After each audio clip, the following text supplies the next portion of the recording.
We are often taught about the great achievements of history, the towering cathedrals, the exploration of new worlds. We marvel at the ingenuity of humanity, the spread of ideas. But what about the cost? What shadows lurk behind these tales of progress? What if the stories we tell ourselves, the narratives we have inherited, are incomplete? Today we will not discuss the triumph of empires. We will confront their darkness, and it is a darkness that encompasses all of Europe's colonial powers. For centuries, the nations of Europe engaged in a project known as colonialism. It was a quest driven by an insatiable thirst for power, resources, and a distorted belief in their own superiority. It was not just about trade routes and maps. It was about taking land, taking resources, taking lives, and ultimately taking control. This was not a singular event confined to a single place or time.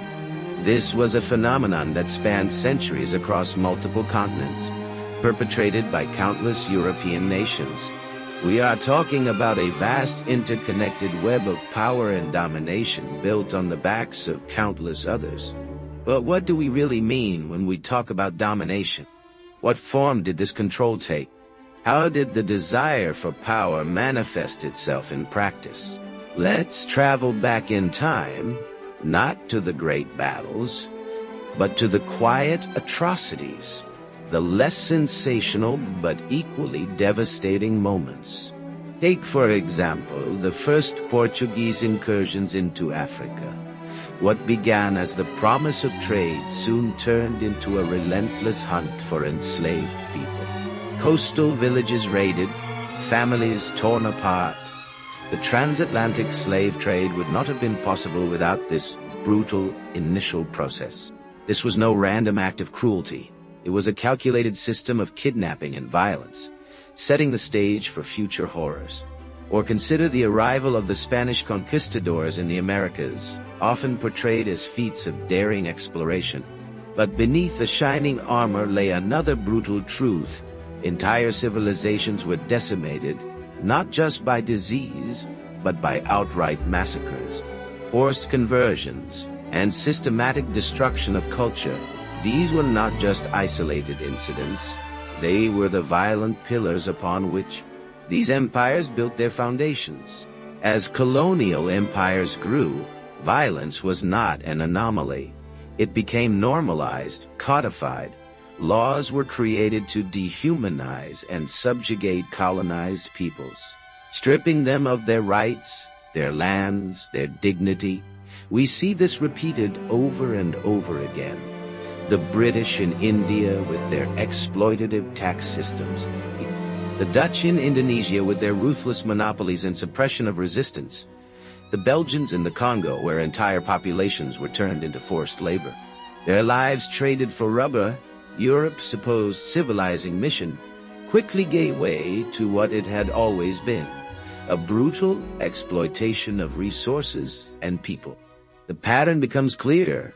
Violence was not an accident of colonialism. It was its very essence. Different countries, different centuries.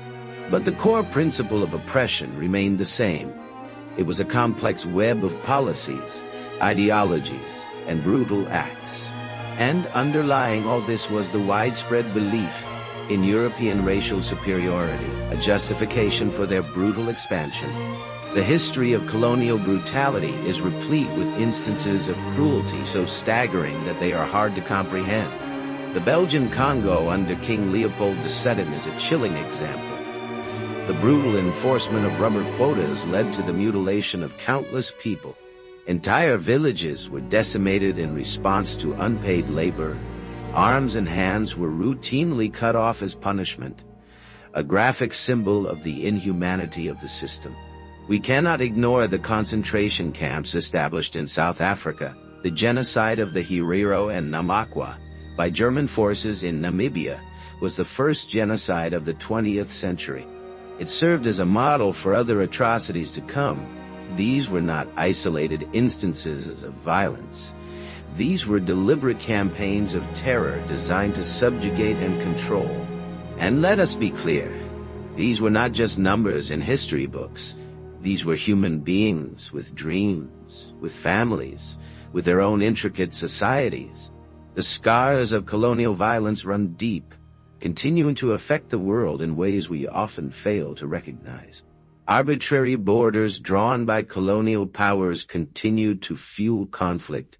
Economic systems that were created to exploit colonies continue to trap nations in cycles of poverty.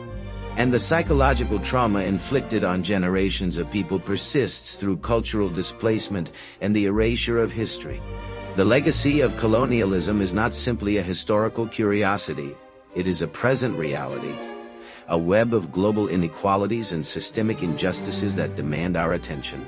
A legacy of stolen lands, stolen resources, stolen lives, and stolen futures. We cannot separate the wealth accumulated in European nations from the suffering inflicted on those they colonized. It is not a story of the distant past. It is the reality of our present. So how do we reconcile these conflicting narratives of progress and brutality? Can we truly understand our world today without acknowledging the horrors of colonialism? This is not about assigning blame or shame. It is about facing uncomfortable truths, learning from the past, and working toward a more just and equitable future. We must listen to the voices that have long been silenced, amplify their stories, and acknowledge the immense cost of empire. To begin, we must start by asking ourselves, what are we not being told? What stories are we missing? And what does it mean to inherit a world shaped by such brutality?